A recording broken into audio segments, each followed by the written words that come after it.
La Bible en un an, la 42e journée, le livre de l'Exode, chapitre 32, verset 1 au chapitre 33, verset 23, le livre des psaumes, chapitre 33, verset 1 à 12, le livre des proverbes, chapitre 5, verset 23, l'évangile de Matthieu, chapitre 6, verset 1 à 24. Le livre de l'Exode, chapitre 32. Le peuple voyant que Moïse tardait descendre de la montagne, alors il se rassembla autour d'Aaron et lui dit, « Allons, fais-nous des dieux qui marchent devant nous, car ce Moïse, l'homme qui nous a fait sortir d'Égypte, nous ignorons ce qu'il est devenu. » Aaron leur dit, « Retirez les anneaux d'or qui pendent aux oreilles de vos femmes, de vos fils et de vos filles, et apportez-les-moi. » Chacun retira les anneaux d'or qui pendaient à ses oreilles, et ils les apportèrent à Aaron. Il les reçut de leurs mains, jeta l'or dans un moule et fit un veau en métal fondu. Ils dirent alors, « Israël, voici tes dieux qui t'ont fait sortir d'Égypte. » Lorsque Aaron vit cela, il construisit un autel devant lui et s'écria, « Demain, il y aura une fête en l'honneur de l'Éternel. » Le lendemain, ils se levèrent de bon matin et offrirent des holocaustes et des sacrifices de communion. Le peuple s'assit pour manger et pour boire, puis il se leva pour s'amuser. L'Éternel dit à Moïse, « Vas-y, descends. En effet, ton peuple, celui que tu as fait sortir d'Égypte, s'est corrompu. Ils se sont bien vite écartés de la voie que je leur avais prescrite.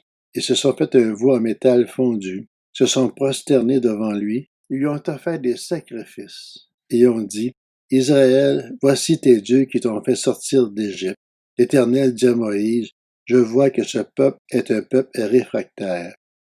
Maintenant, laisse-moi faire. Ma colère va s'enflammer contre eux, et je vais les faire disparaître, tandis que je ferai de toi une grande nation. » Moïse implora l'Éternel, son Dieu, et dit, « Pourquoi, Éternel, ta colère s'enflammera-t-elle contre ton peuple, celui que tu as fait sortir d'Égypte avec une grande puissance et avec force? Pourquoi les Égyptiens diraient-ils, c'est pour leur malheur qu'il les a fait sortir de notre pays? C'est pour les tuer dans les montagnes et les extrémités de la surface de la terre. Renonce à ton ardente colère et reviens sur ta décision de faire du mal à ton peuple. Souviens-toi d'Abraham, d'Isaac et d'Israël, tes serviteurs. Tu leur as dit en jurant par toi-même, je rendrai votre descendance aussi nombreuse que les étoiles du ciel. Je donnerai à vos descendants tout le pays dont j'ai parlé et ils le posséderont pour toujours. » L'Éternel renonça alors au mal qu'il avait déclaré vouloir faire à son peuple. Moïse repartit et descendit de la montagne, les deux tables du témoignage dans la main. Les tables étaient écrites des deux côtés. Elles étaient écrites de chaque côté. Elle était l'œuvre de Dieu et l'écriture était celle de Dieu, gravée sur les tables. Josué entendit le bruit que faisait le peuple en poussant des cris et il dit à Moïse, « Il y a un cri de guerre dans le camp. » Moïse répondit, « Ce n'est ni un cri de vainqueur, ni un cri de vaincu. Ce que j'entends, ce sont des gens qui chantent. » En s'approchant du camp, il vit le veau et les danses. La colère de Moïse s'enflamma. Il jeta les tables qui tenaient et les brisa au pied de la montagne. Il prit le veau qu'ils avaient fait et le brûla au feu. Il le réduisit en poudre, versa cette poudre à la surface de l'eau et la fit boire aux Israélites.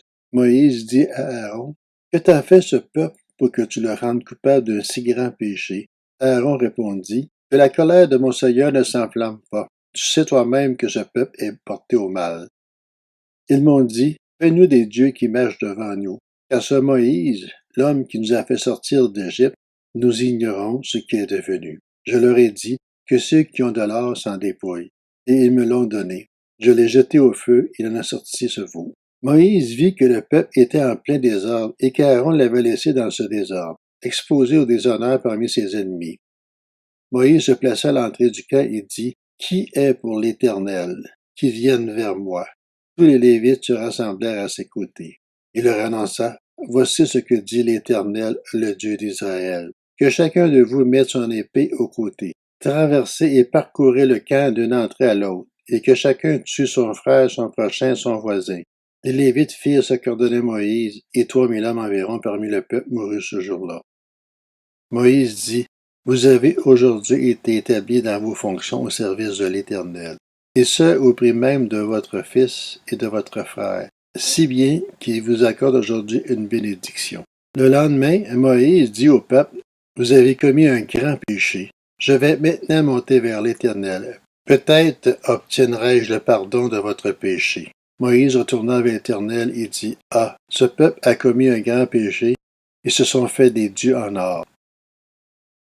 Pardonne maintenant leurs péchés. Sinon, efface-moi de ton livre que tu as écrit. L'Éternel dit à Moïse, C'est celui qui a péché contre moi que j'effacerai de mon livre. Va donc conduire le peuple à l'endroit que je t'ai indiqué. Mon ange marchera devant toi, mais le jour où je t'interviendrai, je les punirai de leurs péchés. L'Éternel frappera le peuple parce qu'il avait fait le veau, celui qui avait fabriqué Aaron. Le livre de l'Exode, chapitre 33. L'Éternel dit à Moïse, Vas-y, pars d'ici avec le peuple que tu as fait sortir d'Égypte. Monte vers le pays que j'ai juré de donner à Abraham, à Isaac, à Jacob en disant, Je le donnerai à ta descendance. J'enverrai un ange devant toi, et je chasserai les Cananéens, les Amoréens, les Héthites, les Phéréziens, les Éviens et les Jébusiens. Monte vers ce pays où coule le lait et le miel. En revanche, je ne monterai pas au milieu de toi, car tu es un peuple réfractaire, et je risquerai de te faire disparaître en chemin. Lorsque le peuple entendit ces paroles de malheur, ils prirent le deuil, et personne ne mit ses ornements. L'Éternel dit à Moïse, Dis aux Israélites, vous êtes un peuple réfractaire. Si je montais un seul instant au milieu de toi, je te détruirais. Retire maintenant les ornements que tu portes, et je verrai ce que je te ferai. Les Israélites se dépouillèrent de leurs ornements en s'éloignant du mont Horeb. Moïse prit la tente et la dressa à l'extérieur du camp, à une certaine distance. Il l'appelait tente de la rencontre. Tous ceux qui consultaient l'Éternel allaient vers la tente de la rencontre, à l'extérieur du camp. Et lorsque Moïse se rendait à cette tente, tout le peuple se levait. Chacun se tenait à l'entrée de sa tente. Il le suivait des yeux jusqu'à ce qu'il ait pénétré dans la tente. Lorsque Moïse avait pénétré dans la tente, la colonne de nuée descendait et s'arrêtait à l'entrée de la tente. Et l'Éternel parlait avec Moïse. Tout le peuple voyait la colonne de nuée s'arrêter à l'entrée de la tente. Et tout le peuple se levait et adorait, chacun à l'entrée de sa tente. L'Éternel parlait avec Moïse face à face, comme un homme parle à son ami. Puis Moïse retournait au camp, tandis que son jeune assistant, Josué, fils de Nun, ne sortait pas de la tente. Moïse dit à l'Éternel, Voici que tu me dis, fais monter ce peuple, et tu ne me fais pas connaître qui tu enverras avec moi. Cependant, tu as dit, je te connais par ton nom, et tu as trouvé grâce à mes yeux. Maintenant, si j'ai trouvé grâce à tes yeux, fais-moi connaître tes voies. Alors je te connaîtrai et je pourrai encore trouver grâce à tes yeux. Regarde, cette nation est ton peuple. L'Éternel répondit, Je marcherai moi-même avec toi, et je te donnerai du repos. Moïse lui dit, Si tu ne marches pas toi-même avec nous, ne nous fais pas partir d'ici. Comment sera-t-il donc certain que j'ai trouvé grâce à tes yeux, ainsi que ton peuple? Ne sera-ce pas quand tu marcheras avec nous et que nous serons différents, moi et ton peuple, de tous les peuples qui sont à la surface de la terre? L'Éternel dit à Moïse, Je ferai aussi ce que tu me demandes là, parce que tu as trouvé grâce à mes yeux et que je te connais par ton nom. Moïse dit, Fais-moi donc voir ta gloire. L'Éternel répondit, Je ferai passer devant toi toute ma bonté et je proclamerai devant toi le nom de l'Éternel. Je fais grâce à qui je veux faire grâce et j'ai compassion de qui je veux avoir compassion. Et il ajouta, Tu ne pourras pas voir mon visage, car l'homme ne peut me voir et vivre. L'Éternel dit, Voici un endroit près de toi. Tu te tiendras sur le rocher. Quand ma gloire passera, je te mettrai dans un creux du rocher et je te couvrirai de ma main jusqu'à ce que je sois passé. Lorsque j'écarterai ma main, tu me verras par derrière, mais mon visage ne pourra être vu. Le livre des Psaumes, chapitre 33. Juste, réjouissez-vous en l'Éternel. La louange convient aux hommes droits. Célébrez l'Éternel avec la harpe, louez-le sur le luth à 10 cordes. Chantez-lui un cantique nouveau, faites retentir vos instruments et vos voix, car la parole de l'Éternel est droite, et toute son œuvre s'accomplit avec fidélité. Il aime la justice et le droit. La bonté de l'Éternel remplit la terre. Le ciel a été fait par la parole de l'Éternel, et toute son armée par le souffle de sa bouche. Il amoncelle les eaux de la mer, il garde les océans dans des réservoirs. Que toute la terre craigne l'Éternel, que tous les habitants du monde tremblent devant lui, car il parle, et la chose arrive, il ordonne et elle existe. L'Éternel renverse les plans des nations, il anéantit les projets des peuples, mais les plans de l'Éternel subsistent éternellement, et les projets de son cœur de génération en génération. Heureuse la nation dont l'Éternel est le Dieu, heureux le peuple qu'il choisit comme son héritage. Le livre des Proverbes, chapitre 5.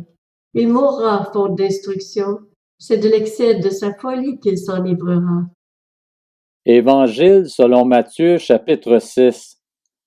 Gardez-vous bien de faire des dons devant les hommes pour qu'ils vous regardent, sinon vous n'aurez pas de récompense auprès de votre Père céleste. Donc, lorsque tu fais un don à quelqu'un, ne sonne pas de la trompette devant toi, comme le font les hypocrites dans les synagogues et dans les rues afin de recevoir la gloire qui vient des hommes. Je vous le dis en vérité, ils ont leur récompense. Mais toi, quand tu fais un don, que ta main gauche ne sache pas ce que fait ta droite, afin que ton don se fasse en secret, et ton Père qui voit dans le secret te le rendra lui-même ouvertement.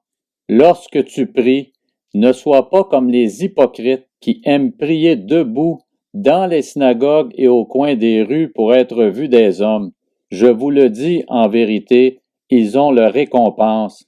Mais toi, quand tu pries, entre dans ta chambre, ferme ta porte, et prie ton Père qui est là dans le lieu secret, et ton Père qui voit dans le secret te le rendra ouvertement. En priant, ne multipliez pas les paroles comme les membres des autres peuples. Ils s'imaginent en effet qu'à force de paroles, ils seront exaucés. Ne les imite pas, car votre Père sait de quoi vous avez besoin avant que vous le lui demandiez. Voici donc comment vous devez prier. Notre Père céleste, que la sainteté de ton nom soit respectée, que ton règne vienne, que ta volonté soit faite sur la terre comme au ciel. Donne-nous aujourd'hui notre pain quotidien. Pardonne-nous nos offenses comme nous aussi nous pardonnons à ceux qui nous ont offensés. Ne nous expose pas à la tentation, mais délivre-nous du mal, car c'est à toi qu'appartiennent dans tous les siècles le règne, la puissance et la gloire. Amen. Si vous pardonnez aux hommes leurs fautes, votre Père céleste vous pardonnera aussi. Mais si vous ne pardonnez pas aux hommes, votre Père ne vous pardonnera pas non plus vos fautes. Lorsque vous jeûnez, ne prenez pas un air triste comme les hypocrites. En effet, ils présentent un visage tout défait pour montrer aux hommes qu'ils jeûnent. Je vous le dis en vérité, ils ont leur récompense.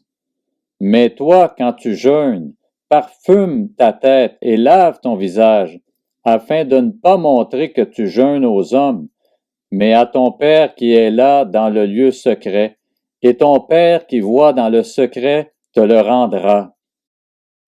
Ne vous amassez pas des trésors sur la terre, où les mythes et la rouille détruisent, et où les voleurs percent les murs pour voler, mais amassez-vous des trésors dans le ciel, où les mythes et la rouille ne détruisent pas, et où les voleurs ne peuvent pas percer les murs ni voler. En effet, là où est ton trésor, là aussi sera ton cœur. L'œil est la lampe du corps. Si ton œil est en bon état, tout ton corps sera éclairé. Mais si ton œil est en mauvais état, tout ton corps sera dans les ténèbres. Si donc la lumière qui est en toi est ténèbres, combien ces ténèbres seront grandes? Personne ne peut servir 2 maîtres, car ou il détestera le premier et aimera le second, ou il s'attachera au premier et méprisera le second. Vous ne pouvez pas servir Dieu et l'argent.